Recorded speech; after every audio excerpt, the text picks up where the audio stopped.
అందరికీ వందనములు. నా పేరు మీరా రవిశంకర్. ఇప్పుడు మనము గోరింటాకు యొక్క ప్రత్యేకత, అది ఏ విధంగా ఆవిర్భవించిందన్న విషయాన్ని తెలుసుకుందాం. గోరింట పూసింది కొమ్మాలేకుండా, మురిపాల అరచేత మొక్క తొడిగింది, ఈ చెక్క పండిన ఎర్రాని చుక్క, చిట్టి పేరంటానికి శ్రీరామ రక్ష, కన్నీ పేరంటానికి కలకాలం రక్ష అంటూ తెలుగు ప్రజల గోరింటాకు ప్రీతిని దేవులపల్లి పాటగా రాశారు. మన భారతదేశంలో మహిళలందరూ గోరింటాకును చేతులకు పాదాలకు పెట్టుకోవడం మంగళప్రదమైన శుభప్రదమైన ఆచారంగా భావిస్తారు. పెళ్లిళ్ళు, పండుగలు, ఇలా ఏ శుభకార్యమైనా మహిళలు, పిల్లలు తమ తమ చేతుల నిండుగా గోరింటాకును చూడముచ్చటగా అలంకరించుకోవడం ఒక ఆనవాయితీ. గోరింటాకును మెహందీ, మేంది, మెందిక, తిమిర, మల్లిక, మదయంతి, మోదయంతి అని పలు పేర్లతో సంస్కృతంలో పిలుస్తారు. గోరు ప్లస్ అంటూ జన వ్యావహారికంలో గోరింట అయింది. దీనిని క్రొమ్మాకు లేదా క్రొమ్మి అని కూడా తెలుగు వాళ్ళు పిలుస్తుంటారు. అట్ల తద్ది పండుగ రోజున ఆషాఢ మాసం వచ్చిన ఆడవారి అందరి చేతుల్లో గోరింటాకు పూస్తుంది. ఆషాఢంలో మగవలందరూ గోరింటాకును పెట్టుకుని తమ అలంకరణకు మరింత మెరుగులు దిద్దుతూ ఎర్రటి చేతులు చూసుకుని మురిసిపోతూ ఉంటారు. ప్రత్యేకంగా ఆషాఢంలో గోరింటాకును ఎందుకు పెట్టుకుంటారో కారణం తెలుసుకుందాం. వేసవి వెళ్లి ఆషాఢం రాగానే వాతావరణం ఒక్కసారి చల్లబడుతుంది. ప్రకృతి పులకరించే కాలం, తొలకరి జల్లులు మొదలై వర్షాలు పడుతుంది. ఇలాంటి చల్లటి వాతావరణంలో స్త్రీలు నీళ్లలో ఎక్కువ పని చేయడం వల్ల వారి కాళ్ళు చేతులు నానుతూ వారికి కాళ్ల పగుళ్ళు, పుప్పిగోళ్లు వంటి ఆరోగ్య సమస్యలు ఎదురవుతాయి. అందుకే ఇలా ఆషాఢంలో గోరింటాకును పెట్టుకోవడం వల్ల వారు ఎలాంటి ఇన్ఫెక్షన్స్ కు గురికాక ఆరోగ్యంగా ఉంటారు. దీనికి కారణం గోరింటాకు అనేకమైన ఔషధ శక్తులను కలిగి ఉండడమే. గోరింటాకు గోళ్లకు, చర్మానికి, కేశాలకు రంగునిచ్చే రంగు మొక్క మాత్రమే కాదు, అద్భుత ఔషధ ప్రయోజనాలను కలిగించే మందు మొక్క కూడా.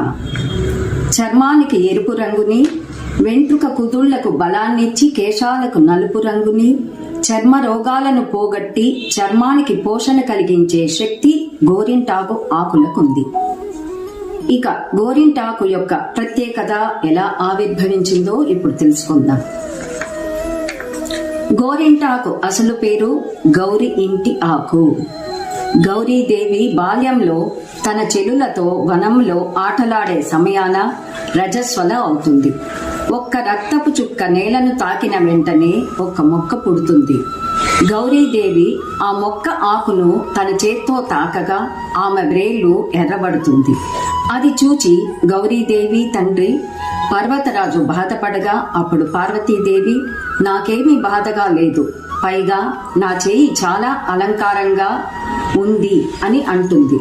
అది విని పర్వతరాజు సంతోషపడి తన కూతురు రజస్వల సమయాన ఉద్భవించిన ఈ చెట్టు స్త్రీల గర్భాశయ దోషాలను, అతి ఉష్ణమును తొలగించి స్త్రీల ఆరోగ్యాన్ని కాపాడుతుందని, తన వర్ణం వలన స్త్రీల అలంకరణలో ముఖ్యమైన స్థానాన్ని కలిగి ఉంటుందని, స్త్రీల సౌభాగ్యం చిహ్నంగా ఈ గోరింటాకు మానవ లోకంలో ప్రసిద్ధి చెందుతుంది.